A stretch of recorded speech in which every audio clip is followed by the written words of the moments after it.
The cold discovery. The wind, a relentless sculptor, carved snow into spectral drifts along ancient forest paths. King Orion, a formidable silhouette against the iron-grey sky, led his patrol, his breath plumed white, a stark contrast to the frigid air, while the rhythmic crunch of his steed's hooves was the sole defiance against the biting gale. The sharp, clean scent of pine and ice, a familiar anchor, grounded him in the territory he had sworn to protect. This patrol was routine, a necessary display of strength along the northern border, where wildlands bled into the desolate reach of the Frostfang peaks. His unblinking gaze meticulously swept the landscape, every snapped branch, every disturbed patch of snow registered in his honed instincts. Seasoned warriors, their faces etched with life's harsh realities, followed a respectful distance behind, cloaked in wolf fur. The mournful howl of the wind suddenly gave way to an anomaly, a flicker of something unnatural that snagged his attention. Orion reined in Obsidian, his magnificent black stallion, who snorted, plumes of steam billowing from his nostrils. Dismounting, his boots sinking into the virgin snow, he motioned for his men to hold their positions. A prickle of cold unease traced a path down his spine. Hand instinctively on the hilt of his broadsword, he advanced cautiously. The anomaly resolved into a small, terribly still shape, huddled against the gnarled roots of an ancient spruce. It was a girl. Her ragged, thin clothes offered scant protection, and her visible skin was a terrifying shade of blue. Her hair, a tangled mass like spun moonlight, was dusted with frost, merging seamlessly with the pristine white snow. Orion's heart, usually a steady drumbeat of controlled power, gave a jarring lurch. She appeared a discarded doll, forgotten and frozen. He knelt, his movements surprisingly gentle for a man of his stature, and brushed snow from her face. Her lips were slightly parted, a fragile gasp frozen in place. No breath plumed the air around her. He pressed 2 fingers to her neck, expecting the cold stillness of death. Instead, a faint, almost imperceptible flutter met his touch. A pulse, barely there, a whisper of life clinging against all odds, a surge of something primal, fierce and protective, rose within him. How was she alive?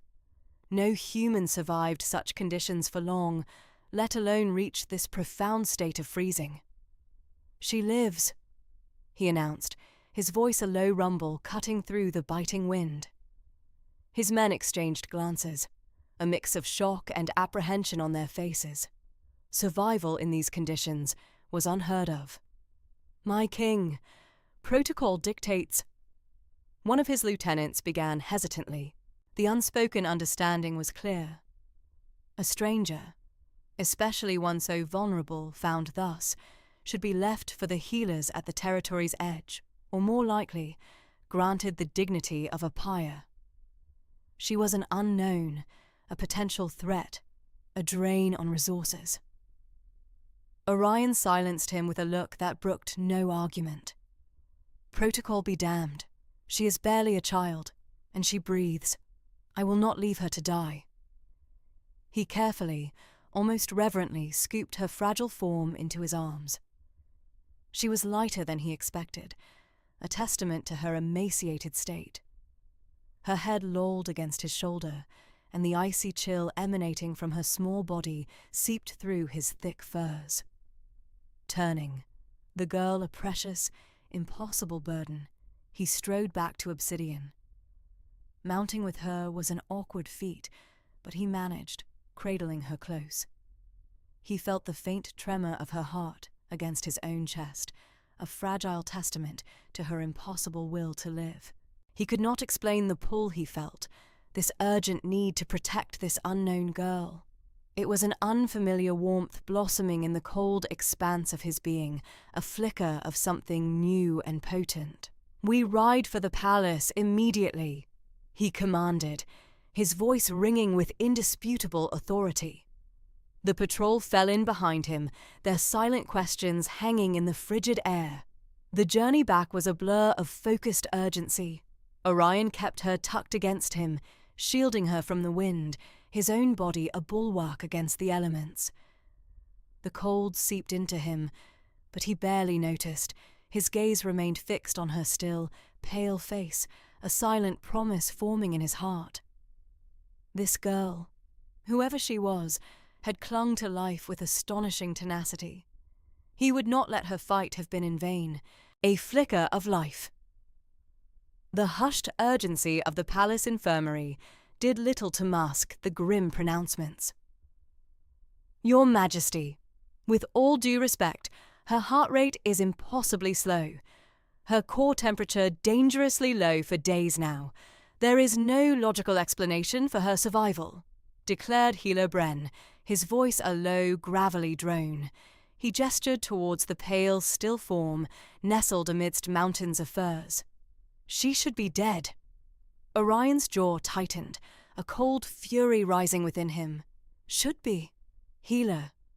But is not. Her breath, however faint, persists. Her pulse, however threadbare, continues. I did not carry her through the blizzard for you to simply declare her a medical anomaly and abandon her. His voice, usually a measured rumble, resonated with an uncharacteristic edge. Find a way.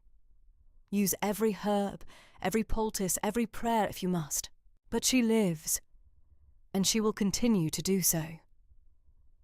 The healers exchanged uneasy glances, accustomed to their king's unwavering authority, but not to such a personal, almost desperate plea regarding a stranger.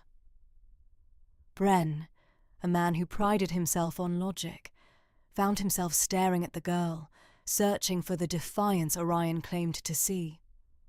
There was none, only an eerie stillness. Yet the king's command was absolute. Days blurred into a monotonous cycle of silence and hushed whispers around Alara's bedside. Orion found himself drawn to the infirmary with an intensity that surprised him. His duties, usually paramount, felt secondary to the quiet vigil.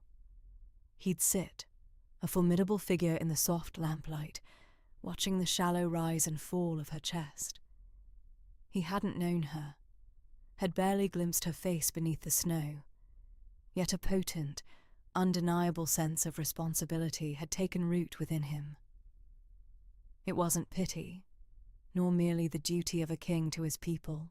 It was a raw, primal urge to protect, a feeling he hadn't experienced since his early days guarding his own pack. He found himself wondering about her, conjuring stories in his mind about how she came to be so far from any settlement, so utterly alone. Her presence, fragile as it was, filled a void he hadn't realized existed within the grand, empty halls of his personal life. The scent of healing herbs mingled with the faint, cold scent of her skin, a strange, grounding aroma that kept him anchored in the present. He'd traced the delicate curve of her brow with his eyes, noting the fine, dark lashes that lay against her cheeks. Each fleeting thought was a new thread weaving her into the fabric of his world. One afternoon, as the slanting sun cast long shadows across the infirmary floor, Orion sat, his hand resting on the smooth, polished wood of the bedside table. He was contemplating the logistics of increasing border patrols, his mind briefly distracted. A subtle movement caught his eye.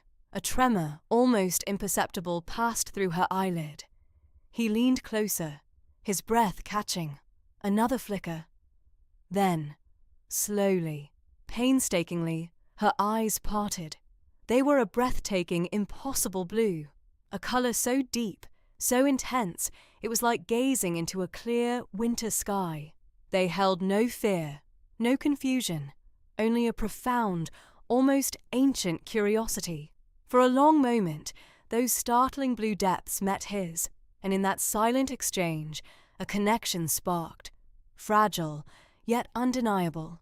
A flicker of life indeed, a flicker that held the promise of something extraordinary, and perhaps something dangerous. Whispers of wonder. Ilara's eyelids fluttered. A heavy, almost painful effort. The world swam into a blurry focus, a kaleidoscope of muted colours and indistinct shapes. A soft, unfamiliar bed cradled her, a stark contrast to the icy ground that had been her last memory. Panic, a cold tendril, began to unfurl in her chest. Where was she? Who were these people? Her heart hammered against her ribs, a frantic drumbeat of fear. Her gaze, wide and unfocused, fell upon a small potted plant on the bedside table. It was a simple thing, a cluster of green leaves with a single, tightly closed bud. As her terror intensified, a subtle shimmer seemed to emanate from her fingertips, invisible to the eye, yet palpable. The bud on the plant trembled, then slowly, almost impossibly, began to unfurl. A tiny cerulean petal emerged, then another, until a delicate 5-petaled flower bloomed, its colour a startling splash of vibrancy in the hushed room. Ilara stared, her breath catching in her throat. She hadn't touched it. Had she? King Orion found himself drawn to the infirmary more often than his duties strictly required. He'd begun to make excuses, first to his beta, then to himself. He needed updates, of course. Her recovery was paramount. But it was more than that. The quiet hum of her presence, even unconscious, had become a subtle anchor in his usually turbulent days. Today, he walked in to find her eyes open, a startling shade of deep violet fixed on the new bloom beside her. A nurse, startled, was already exclaiming over the unexpected blossom. "She's awake," Orion stated, his voice a low rumble. He approached the bed, a strange lightness in his chest. Her gaze, though still hazy, held a captivating depth, a vulnerability that stirred something primal within him.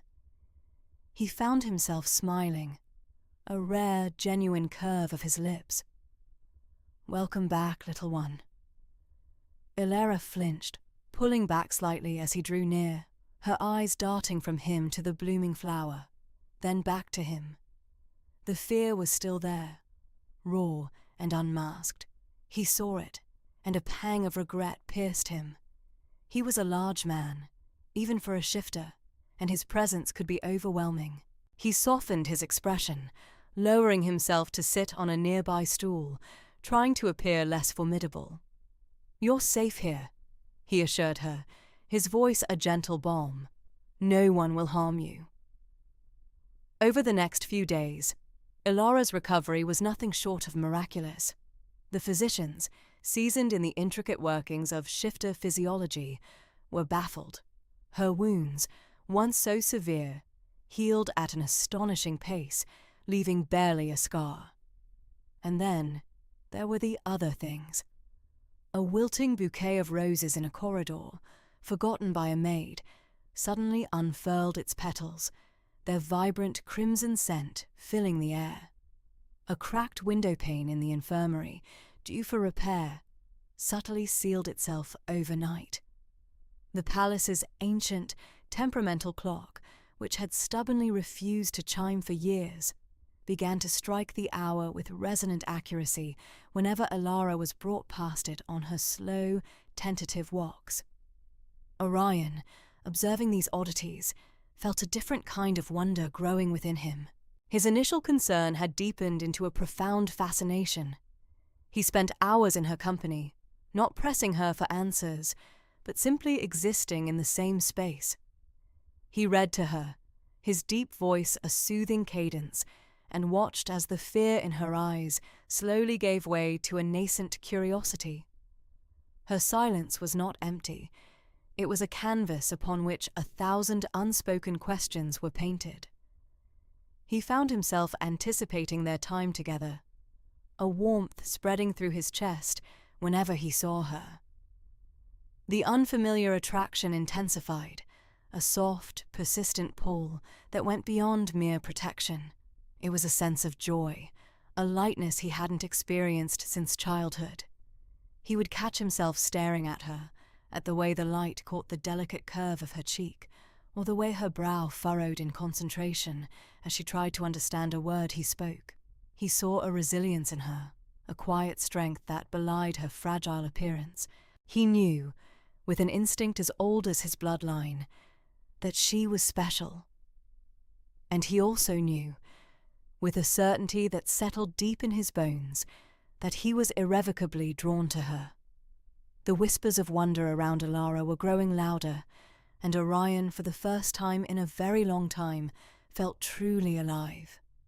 The mended vase.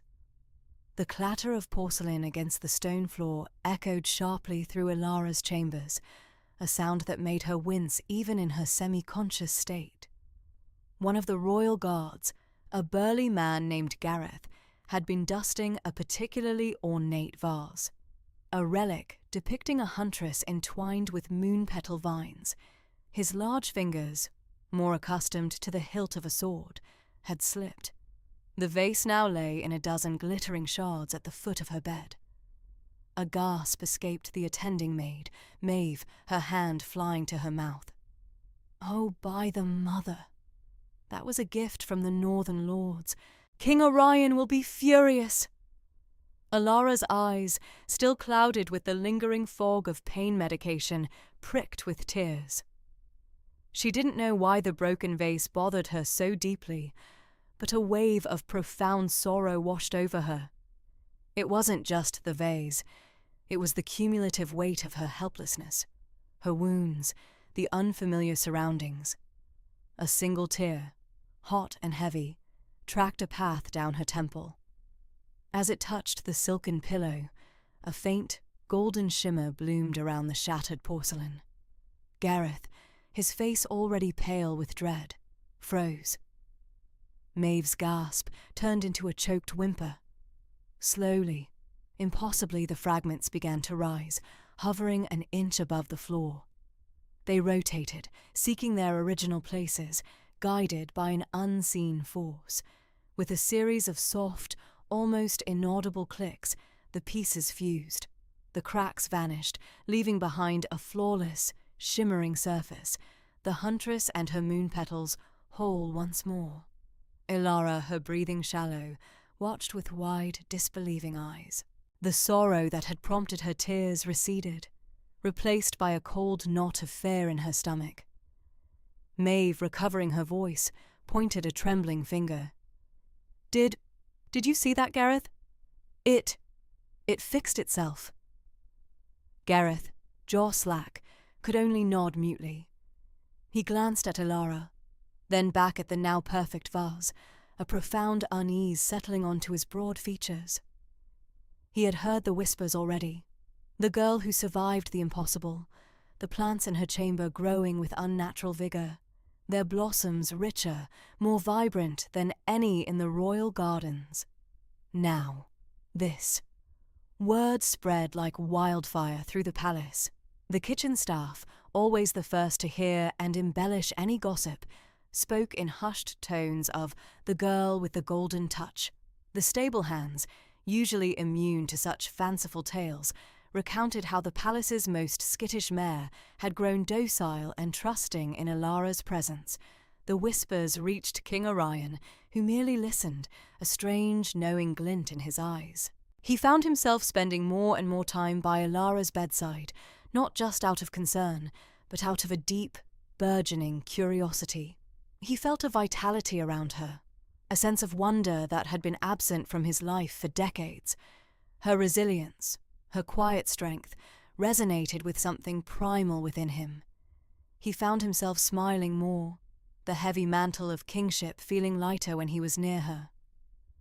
Meanwhile, miles away, in the shadowed halls of his own fortress, King Malachor received the disquieting news. His informant, a nervous courier, knelt before him, relaying the improbable tale. She was found alive, my lord. The scouts confirmed it, barely, but breathing. Malachor, a man whose ambition was as boundless as his cruelty, slammed a fist onto his obsidian throne. The sound cracked through the silent chamber. Impossible.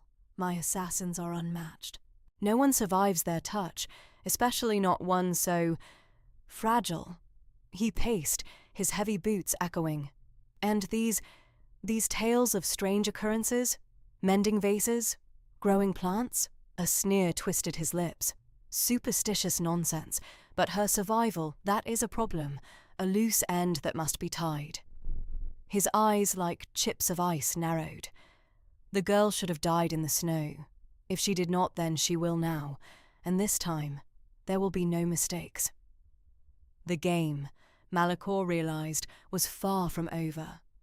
And Elara, unwitting pawn, was about to become a very real target once more. Shadows in the snow, the blizzard's icy grip on the high peaks had finally loosened, yet a new, more insidious chill permeated the palace.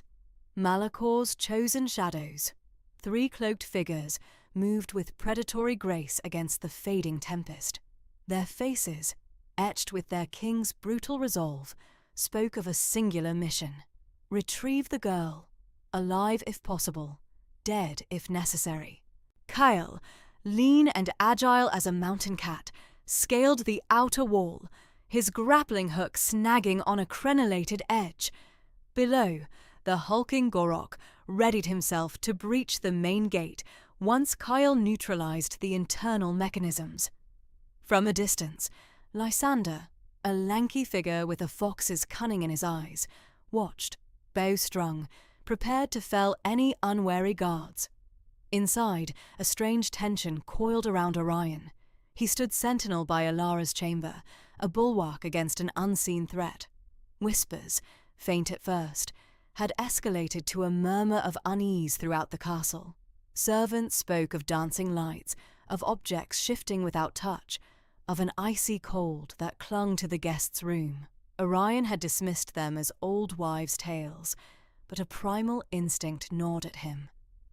Elara whimpered in her sleep. Her dreams tonight were vivid, not of past tormentors, but of a looming shadow, a vast, malevolent presence reaching for her. A cold dread, deeper than any physical pain she'd endured, seeped into her bones. Her heart hammered, a frantic bird trapped within her ribs. She thrashed, a silent scream building in her throat. Outside, Carl neared the inner courtyard, a smirk playing on his lips as his fingers brushed the postern gate's heavy latch. Gorok braced for his charge, while Lysander drew an arrow, targeting a guard beginning his rounds. Then it struck. A sudden, violent gust, far exceeding the blizzard's dying throes, slammed into the palace. This was no natural gale. It was a focused, furious blast, carrying the scent of ice and something wild. The very air around Elara's chamber crackled with an unseen energy. Caught unaware, Kyle lost his grip, plummeting with a sickening thud into a snowdrift, his leg twisted at an unnatural angle. Gorok, thrown backward, slammed against the stone wall with bone-jarring force. The massive oak gates, left slightly ajar, shrieked on their hinges, then boomed shut, rattling the castle to its foundations. Lysander's released arrow, snatched by the impossible wind, veered wildly, embedding itself harmlessly in a snow-laden tree. Orion felt the tremor, heard the gate's thunderous closure. He rushed into Elara's room. She sat upright, eyes wide and unfocused, breath coming in ragged gasps.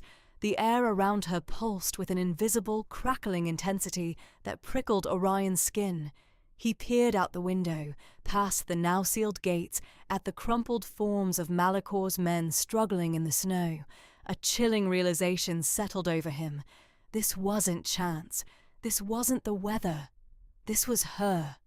This was the power the whispers spoke of, the magic that had kept her alive. His initial concern deepened into resolute conviction. Elara was not merely a survivor. She was a force, and she was in grave peril. He turned from the window, his gaze locking on Elara's still fear-clouded eyes. "They're here for you," he said, his voice low and firm. "But they won't get you. Not while I draw breath." His hand instinctively went to the sword at his hip. "Captain of the guard!" he roared, his voice echoing through the silent halls. "Double the patrols. Secure every entrance. No one enters or leaves without my express command." A new purpose ignited in Orion. He would protect her, not just from the elements, but from the darkness that now pursued her. The strange girl, the profound mystery, the burgeoning power, it all coalesced into a single, undeniable truth. Elara was his to safeguard, and he would confront whatever ancient evil sought to claim her. Flickers of memory. The nights in the palace, though warm and secure, offered Elara little respite. Sleep, when it finally claimed her, was a treacherous landscape of fragmented images and chilling sensations. She would jolt awake, heart hammering against her ribs, the scent of pine needles and damp earth still clinging to her phantom senses. A flash of a shadowed figure, its breath a frozen cloud in the biting wind.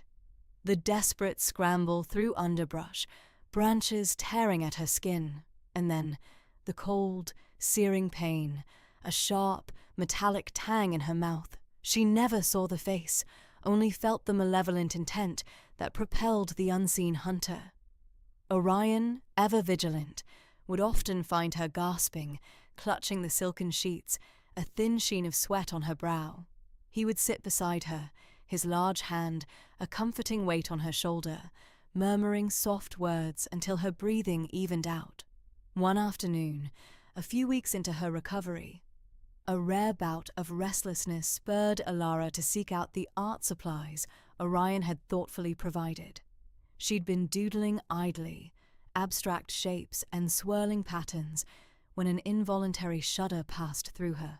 Without conscious thought, her charcoal began to move with an uncharacteristic urgency. Lines formed, sharp and angular, depicting a face that was more a caricature of evil than a human visage. The eyes were sunken, predatory slits, and the mouth, a cruel, thin line, seemed to twist into a perpetual sneer. A scar, like a jagged lightning bolt, bisected one cheek, disappearing into a shadow that hinted at unspeakable malice. Orion, who had entered the room quietly, stopped abruptly behind her.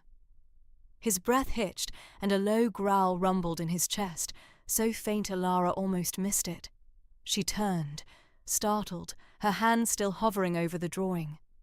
His usually serene expression was replaced by a grim set to his jaw. His eyes narrowed, fixed on the charcoal sketch. "What is this, little one?" he asked, his voice a gravelly whisper, devoid of its usual warmth. Elara's brow furrowed. I don't know. It just came." She felt a strange mixture of fear and triumph, as if she had finally externalized a torment that had long been festering within. Orion knelt beside her, his gaze unwavering between her face and the drawing. He reached out, his finger tracing the harsh lines of the scar on the paper. This is Malachor," he stated, his voice now laced with a dangerous edge. "King Malachor of the Northern Peaks." A shiver of recognition, cold and undeniable, ran down Elara's spine. The name, whispered with such venom, seemed to unlock another piece of the puzzle. The face, once a phantom of her nightmares, now had a name, a form, a terrifying reality. The fragments of being hunted, of the cold pain, coalesced around this image. Malachor. The name tasted bitter on her tongue. Orion's eyes, usually a calm, deep brown, were now alight with a fierce protectiveness. He cupped her face in his hands, his thumbs gently stroking her cheeks. "He is the one who seeks you," he said, his voice a low, resonant thrum. "But he will not find you here, not while I draw breath. This palace, my lands, my very being. They are your shield, Elara. No harm will touch you. Not from him, not from anyone." His words were not a promise, but a decree, imbued with the ancient power of his lineage. In his gaze, Ilara saw not just reassurance, but a burgeoning conviction, a fierce resolve that banished, for a precious moment, the lingering shadows of her terrifying memories. The king's defiance. A frigid dawn had barely begun to paint the eastern sky when the sentinel's horn blared, a raw, jagged sound that ripped through the lingering quiet of Orion's morning. He was already at his desk, reviewing the latest provisions reports, but the urgency in that call brought him instantly to his feet. A rider, draped in the crimson and gold of Malakor's house, was being escorted through the main gates. The messenger, a gaunt man with eyes like polished obsidian, bowed with a stiff, almost contemptuous formality before Orion in the great hall. "A message from King Malakor," he announced, his voice raspy, "to the usurper of Northern Reach." Orion's jaw tightened. "Speak it." "King Malakor demands the girl Ilara be surrendered to him. Her continued presence within your walls is an affront, a direct challenge to his sovereignty and the stability of the land. Deliver her by the next moon, or face the full might of his legions." The messenger's gaze was unwavering, a cold, empty promise of violence. A low murmur rippled through the courtiers and guards gathered. Orion felt the familiar thrum of anger begin to build, but beneath it, a strange, almost exhilarating defiance sparked. "Malakor makes demands of no one in my kingdom," Orion stated, his voice resonating through the hall, each word a stone dropped into a deep well. "Least of all me. The girl is under my protection. She will not be handed over. Tell your master this. If he seeks her, he must come for her himself." The messenger's lips twitched, a fleeting hint of a snare. "Then war it is, King Orion. Malakor will not forget this insolence." With another curt, disrespectful bow, he turned and was escorted out, the heavy oak doors thudding shut behind him like a declaration. Silence hung heavy in the hall, broken only by the crackle of the hearth fire. Orion's gaze swept across the faces before him, fear in some, grim determination in others. He knew the whispers about Ilara, the strange incidents, the unseasonable warmth that clung to her. He'd seen the worry in her eyes as she'd sketched the face of her attacker, a face that haunted her nightmares and now haunted his waking thoughts. The man she'd drawn bore a striking resemblance to one of Malakor's shadowed commanders, a man known for his brutality. "Prepare the garrisons," Orion commanded, his voice ringing with renewed purpose. "Sound the call to arms. Alert the mountain passes. Double the patrols along the White River. Every able-bodied man and woman will be ready. The palace walls are to be reinforced, provisions secured. We will not yield." The hall erupted into a flurry of activity. Orders were shouted, boots scraped on stone, and the distant clang of smiths' hammers began to echo from the armory. Orion walked through the bustling corridors, past soldiers sharpening blades, past servants loading supplies onto wagons destined for the battlements. He found Ilara in the solar, huddled by the window, her small frame still fragile, but her eyes, when she looked up at him, held a surprising flicker of resolution. "You heard," he said, his voice softer than he'd intended. She nodded, a faint tremor in her hands. "He wants me." "He won't have you," Orion vowed, the words a guttural growl from deep within him. He saw the faint tremor in her hands, the lingering shadows under her eyes, but also a new, nascent strength. Her recovery was slow, plagued by the vivid terrors of her past, yet each day she seemed to draw a little more resilience from some hidden reserve. He watched her carefully, a fresh curiosity intertwining with his protective instincts. There was something about her, beyond the inexplicable warmth and the odd currents of air that sometimes stirred around her, something that made him feel alive.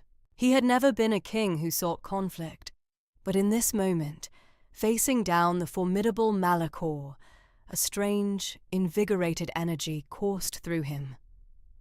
"We will prepare," he told her, laying a hand gently on her shoulder. The faint warmth that radiated from her seeped into his palm, a comforting contrast to the cold dread of impending war. "And we will stand. Together." He turned then, leaving her to her quiet contemplation, striding back towards the heart of the palace. The roar of his kingdom preparing for battle was a symphony to his ears, a testament to their loyalty and his defiance. Let Malachor come. Orion would meet him. The heart awakens. The dawn broke not with the gentle blush of a new day, but with a sky bruised by smoke and the guttural roar of 1,000 throats. Malachor's forces, a dark tide of iron and fury, crashed against the palace walls. Horns blared, a discordant symphony of impending destruction, and the ground trembled under the relentless battering rams. Orion, a silhouette of grim resolve against the fiery backdrop, stood on the battlements, his armor gleaming faintly in the chaotic light. He watched the relentless assault, his jaw set, a familiar cold anger settling in his gut. Yet, beneath it, a strange current of unease rippled, not for the impending battle, but for the girl sheltered within. Elara, huddled in the throne room, the grand hall now repurposed into a makeshift infirmary, heard the distant screams and the clang of steel. Each thud against the palace stone vibrated through her, a physical manifestation of the terror that had shadowed her for so long. She clutched a worn velvet cloak to her chest, Orion's scent, a grounding mix of pine and something uniquely his, offering a fragile comfort. But the comfort was fleeting.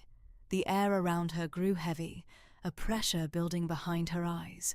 A strange, unseasonable warmth emanated from her, a stark contrast to the frigid air seeping in through the cracks in the ancient walls. The battle raged, the palace a fortress besieged. Orion, an unstoppable force, cut through Malachor's soldiers with savage grace, his broadsword a blur of silver and death. He moved with a primal intensity, his gaze sweeping the chaos, searching for any breach that might threaten the inner sanctum. It was then, amidst the maelstrom, that he saw Malachor himself. The usurper, a hulking figure in obsidian armor, broke through the front line, his eyes fixed with chilling precision on Orion. Malachor's great axe, an instrument of crushing force, arced down, aimed directly at Orion's unprotected flank. A choked gasp escaped Elara's lips, the battle's roar suddenly fading to a muffled thrum in her ears. She saw it all through a narrow slit in the heavy drapery she'd parted. Orion, magnificent and vulnerable, caught in Malachor's deadly sight. A cold dread, sharper than any blade, pierced her. Her breath hitched, her lungs burning. "No!" The single word ripped from her, raw and primal, a sound that seemed to tear the very fabric of the air. At that instant, a blinding emerald light erupted from her, a wave of incandescent energy that surged through the throne room, shaking the very foundations of the palace. The heavy velvet curtains were ripped from their rods, fluttering like discarded flags. The warmth she had emitted intensified, coalescing into a shimmering, almost tangible force. Outside, on the battlements, just as Malachor's axe was about to cleave Orion, the light slammed into the battlefield. It coalesced into a colossal, crystalline shield, a dome of pure emerald energy that enveloped Orion and a significant portion of his immediate defenders, deflecting Malachor's attack with a resonant thrum. The impact sent Malachor reeling backward, his axe ringing against the invisible barrier. He stared at the shimmering dome, his eyes widening, not with surprise but with a chilling recognition. The battle paused, a sudden, stunned silence falling over the warring armies. Every eye, Friend and foe alike turned towards the source of the impossible light. Malakor's voice, a gravelly pronouncement, cut through the stunned quiet. "The heart awakens." He pointed a gauntleted finger directly at the palace, his gaze piercing through stone and glass, as if he could see Alara within. "The heart of the Frost Queen. She lives." His words echoed, a chilling revelation that hung heavy in the smoke-filled air. Orion, protected within the shimmering green light, felt a jolt of understanding, 1,000 whispers and strange occurrences suddenly clicking into place, the pull he felt towards her, the warmth she brought, the inexplicable air currents. It all made a terrible, beautiful sense. The girl he had found, barely alive in the snow, was more than just a survivor. She was a legend, a queen reborn, and the true reason Malakor had come. New dawn. The emerald light pulsed, a living heart within Ilara's chest, radiating warmth that defied the biting wind. Around them, the throne room's frost-laden tapestries shimmered, the ice receding from the stone in visible rivulets. Orion, his hands still clasped in hers, felt a jolt of raw energy surge through him, an invigorating current that chased away the last vestiges of doubt. He saw not the terrified girl he'd brought in from the snow, but a queen, forged in the very power that had once threatened to consume her. "They're coming," she whispered, her voice no longer trembling, but resonant with an ancient strength. "Malakor's forces, I can feel them, a cold dread clinging to the edges of the forest." Orion nodded, his gaze sweeping across the faces of his guards, who, despite their hardened exteriors, were visibly awed by the ethereal glow emanating from their unexpected queen. "We are ready, Alara. We stand with you." A fierce determination settled on Alara's features. She closed her eyes for a moment, and the emerald light intensified, pushing outwards from the keep. A low thrum vibrated through the very foundations of the castle.